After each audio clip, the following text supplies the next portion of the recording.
বোন, মা তোকে বললো ফুলগুলো গুনে কটা আছে বলতে।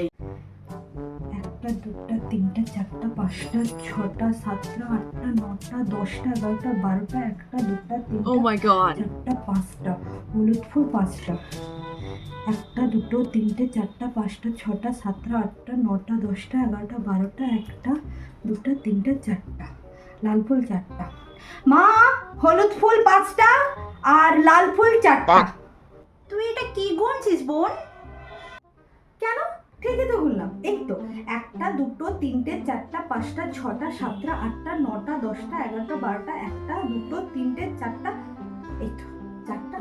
আমি কেন মরি না আজরাইল কি চিনে না আমারে গো আমি পারি না আর পারি না পাগল কোথায়।